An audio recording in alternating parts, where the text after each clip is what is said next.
हाय दोस्तों, मेरा नाम है मयंक जैन और हम पढ़ रहे हैं कक्षा 10 की विज्ञान का पहला चैप्टर रासायनिक अभिक्रिया एवं समीकरण यानी कि केमिकल रिएक्शन एंड इक्वेशन। हमने इसके पिछले भाग में पढ़ा था संयोजन अभिक्रिया के बारे में यानी कि कॉम्बिनेशन रिएक्शन के बारे में। इस भाग में हम पढ़ेंगे वियोजन अभिक्रिया यानी कि डीकम्पोजिशन रिएक्शन के बारे में। देखिए, डीकम्पोजिशन रिएक्शन यानी कि वियोजन अभिक्रिया। वियोजन का अर्थ होता है टूटना। क्या होता है? टूटना। देखिए, जो वियोजन अभिक्रिया है वो संयोजन अभिक्रिया की विपरीत अभिक्रिया है। देखिए, संयोजन अभिक्रिया में क्या होता था, दो या दो से अधिक अभिकारक आपस में मिलते हैं, रिएक्ट करते हैं और एक एकल उत्पाद का निर्माण करते हैं, यानी कि two or more reactants react with each other and form a single product. जबकि वियोजन अभिक्रिया में क्या होगा, एक सिंगल रिएक्टेंट का जोड़ा होगा, यानी कि यहाँ पर एक कंपाउंड होगा और वो अपने सिंपल मॉलिक्यूल्स यानी ए और बी में डिवाइडेड हो जाएगा। यानी दो दोस्तों का एक जोड़ा है ए बी और किसी बात पर उन दोनों में विवाद हो जाता है तो ये दोनों अलग अलग हो जाते हैं, ए अलग हो जाता है और बी अलग हो जाता है। इसे एक उदाहरण से समझिए, जैसे कि CaCO3 यानी कि कैल्शियम कार्बोनेट, ये कंपाउंड है, एक रिएक्टेंट है, ठीक है। अब जब इसे गर्म किया जाता है तो ये CaO और CO2 में डिवाइडेड हो जाता है, यानी यहां पर क्या हो गया, इसका वियोजन हो गया। संयोजन में जुड़कर एक बना रहे थे, वियोजन में एक से दो हो रहे हैं। देखिए, वियोजन अभिक्रिया के टाइप्स। देखिए, जिन परिस्थितियों में, जिन सिचुएशन में डिकम्पोजिशन रिएक्शन होती है उसी के बेसिस पर उसका नाम है। जैसे कि यदि डिकम्पोजिशन टेम्परेचर की उपस्थिति में हो रहा है, ताप की उपस्थिति में, तो वह कहलाएगा थर्मल डिकम्पोजिशन। यदि यही डिकम्पोजिशन लाइट की प्रेजेंस में हो रहा है यानी प्रकाश के प्रेजेंस में हो रहा है तो वह कहलाएगा फोटोलाइसिस। और यदि यही डिकम्पोजिशन विद्युत की उपस्थिति में हो रहा है यानी इलेक्ट्रिसिटी की उपस्थिति में हो रहा है तो यह कहलाएगा इलेक्ट्रोलाइसिस।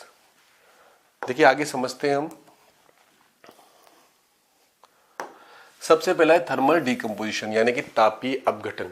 जैसा कि नाम से ही पता लग रहा है, इसमें जो डिकम्पोजिशन होगा वो किसकी प्रेजेंस में होगा, यानी टेम्परेचर की प्रेजेंस में, यानी ताप की प्रेजेंस में, या ऊष्मा यानी कि हीट की प्रेजेंस में। देखिए, the decomposition reaction carried out by heat is called thermal decomposition, यानी कि ऊष्मा के द्वारा की गई वियोजन अभिक्रिया को ऊष्मीय या तापीय अपघटन या वियोजन कहते हैं। इसे हम एग्जाम्पल से समझते हैं। यहाँ पर फेरस सल्फेट दिया गया है। जब हम देखिए कलर, इसका जो फेरस सल्फेट का कलर होता है वो होता है ग्रीन कलर। कौन सा? ग्रीन। अब जब फेरस सल्फेट को थोड़ा गर्म किया जाता है तो हम देखते हैं कि फेरस सल्फेट जो है वो फेरिक ऑक्साइड SO2 और SO3 में डिवाइडेड हो जाता है। जब इसको हम गर्म करते हैं तो ये तीनों में अपने सरल अणुओं में डिवाइडेड हो जाता है। और साथ में हम क्या देखते हैं, जब इसका ग्रीन कलर है वो श्वेत कलर में यानी सफेद रंग में परिवर्तित हो जाता है और साथ में सल्फर की जो है विशिष्ट गंध आती है। देखिए, ferrous sulphate gets converted into ferric oxide and change of colour of ferrous sulphate to green and characteristic smell of sulphur, यानी कि फेरस सल्फेट फेरिक ऑक्साइड में परिवर्तित हो जाता है तथा फेरस सल्फेट के हरे रंग में परिवर्तन तथा सल्फर की विशिष्ट गंध आती है। तो यहाँ क्या हुआ, यहाँ एक सिंगल रिएक्टेंट था, एक कंपाउंड था, हमने उसे हीट दी, गर्म किया और गर्म करने पर ये अपने तीन सरल अणुओं में डिवाइडेड हो गया। तो यही तो क्या है, वियोजन अभिक्रिया। क्योंकि यहाँ पर ये अभिक्रिया टेम्परेचर यानी ताप की उपस्थिति में हुई, इसलिए हमने इसको बोल दिया थर्मल डिकम्पोजिशन। नेक्स्ट उदाहरण लेते हैं।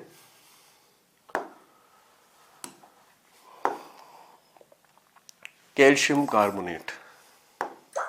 कैल्शियम कार्बोनेट वो का वही प्रोसेस। कैल्शियम कार्बोनेट को जब आप हीट दोगे तो वो कैल्शियम ऑक्साइड तथा CO2 कार्बन डाइऑक्साइड में डिवाइडेड हो जाएगा, यानी क्या हो जाएगा, इसका वियोजन हो जाएगा। कैल्शियम ऑक्साइड का उपयोग जो है सीमेंट निर्माण में यानी सीमेंट फॉर्मेशन में किया जाता है। ये बात आपको ध्यान रखनी है, ठीक है। नेक्स्ट उदाहरण लेते हैं।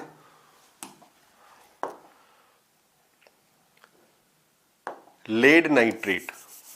लेड नाइट्रेट को जब हीट किया जाता है यानी गर्म किया जाता है तो ये लेड ऑक्साइड और नाइट्रोजन डाइऑक्साइड और ऑक्सीजन में जो है डिवाइडेड हो जाता है। यहाँ पर नाइट्रोजन ऑक्साइड का जो धुआं है वो कौन से कलर का होता है, ब्राउन कलर का, यानी ब्राउन फ्यूम यहाँ पर उत्पन्न होती है, यानी कि भूरे रंग का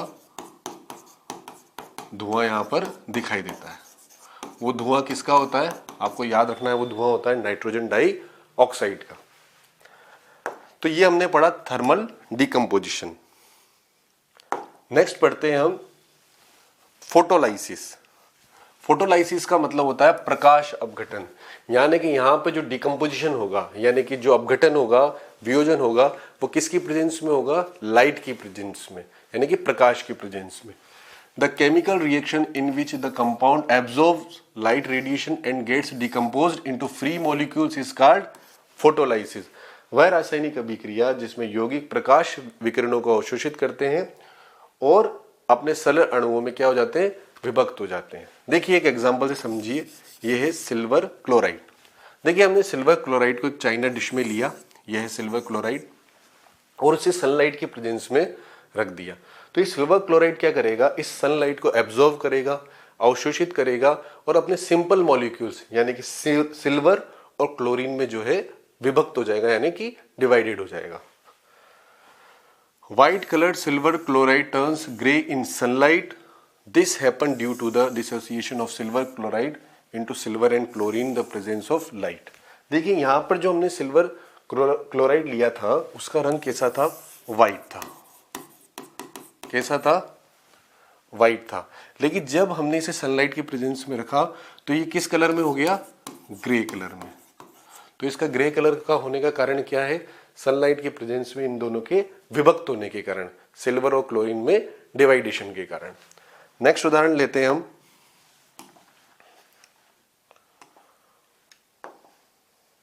सिल्वर ब्रोमाइड का। देखिए हमने वहां पर लिया था सिल्वर क्लोराइड, यहां पर हम ले रहे हैं सिल्वर ब्रोमाइड। वो का वही प्रोसेस, हम इस सिल्वर ब्रोमाइड को एक चाइना डिश में लेंगे और सनलाइट की प्रेजेंस में रख देंगे। तो क्या होगा, सनलाइट को ये सिल्वर ब्रोमाइड एब्जॉर्ब करेगा और अपने सिंपल मॉलिक्यूल्स यानी कि सिल्वर और ब्रोमीन में जो है डिवाइडेड हो जाएगा। तो यहाँ पर जो विभाजन हुआ वो किसकी प्रेजेंस में हुआ, प्रकाश की प्रेजेंस में, यानी लाइट की प्रेजेंस में। इस कारण हम इसको बोल रहे हैं फोटोलाइसिस। याद रखिएगा, इस अभिक्रिया का उपयोग श्वेत शाम फोटोग्राफी यानी कि ब्लैक एंड व्हाइट फोटोग्राफी में इस प्रोसेस का, इस अभिक्रिया का उपयोग किया जाता है। नेक्स्ट है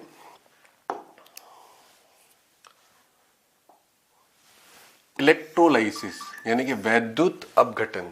देखिए अभी तक हमने दो अपघटन या दो वियोजन के बारे में पढ़ा, थर्मल डिकम्पोजिशन और photolysis.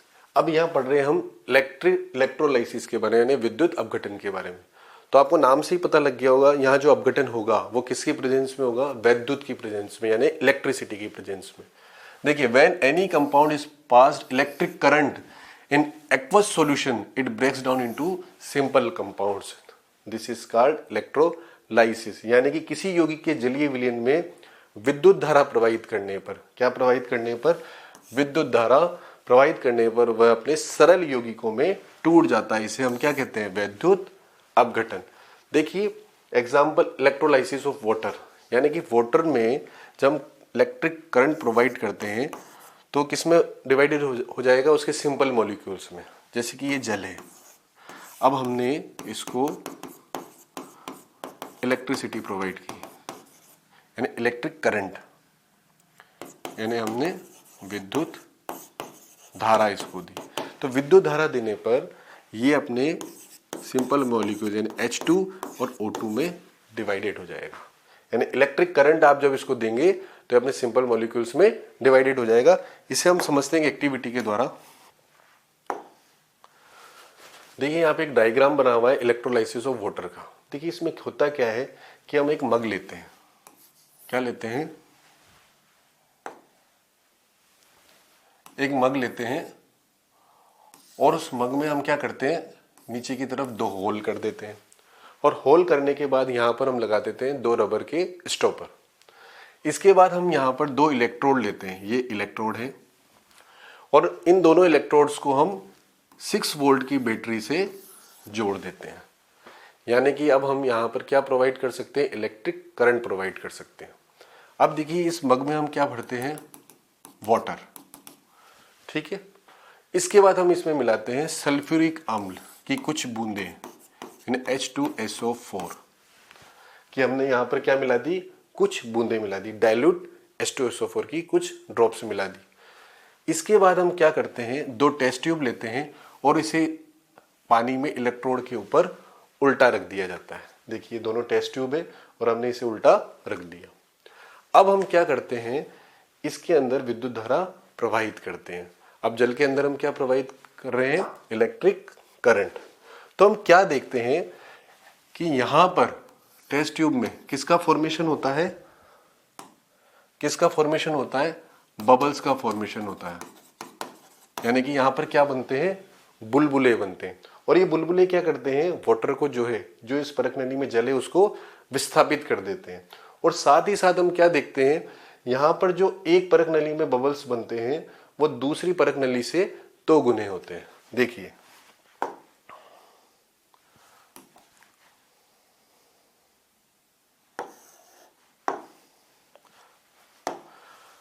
gas bubbles are formed at both the electrodes which displace water from the test tube। दोनों इलेक्ट्रोडों पर गैस के बुलबुले बनते हैं जो परख नलियों से जल को क्या कर देते हैं, विस्थापित कर देते हैं।